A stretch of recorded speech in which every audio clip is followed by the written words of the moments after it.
Hey there, it's Mike. Thanks for checking out one of my videos. Today we're going to be looking at and comparing the Canon EFS crop wide angle lens, the 10-18 versus the 10-22. Which one should you get?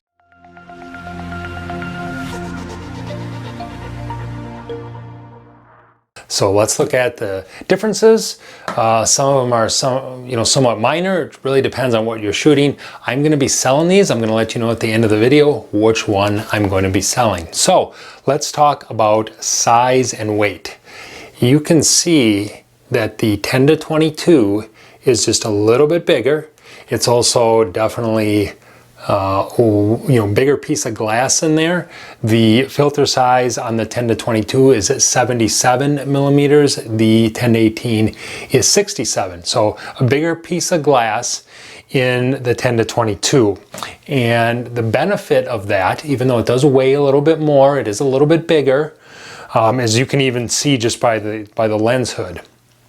I can take the 10-18 lens hood and put it inside completely and still have room to spare inside the 10-22 lens hood. So, but what you get with that bigger piece of glass, a little bit heavier, you do get the ability to go to a maximum aperture that lets in more light. The 10-22, which on a full frame sensor is equivalent to about a 16-35, so you get more reach.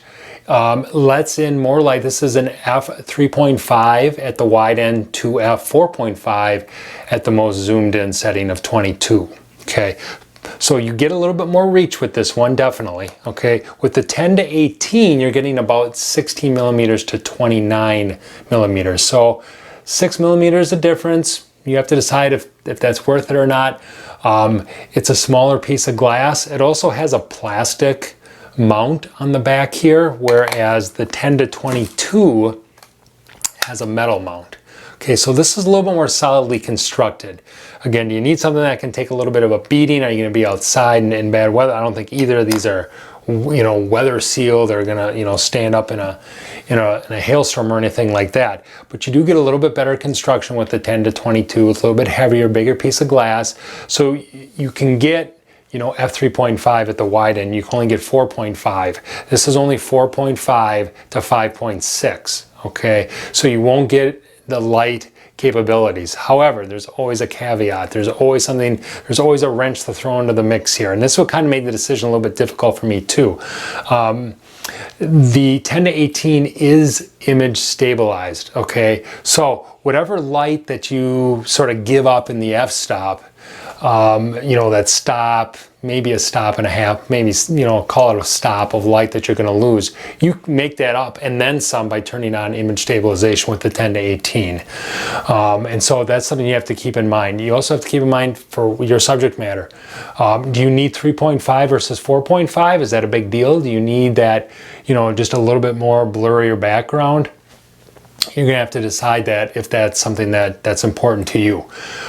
Image quality wise, I have not noticed a difference. Now, I'll let you know that my 10-18 copy, the first one I got, was really bad. I bought it used and the sides were so blurry, it was completely unusable, even for just general real estate MLS photos, which is what I'm using these lenses for.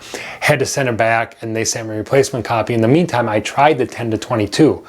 So now I have both and I have to decide which one I'm going to keep, which one I'm going to sell.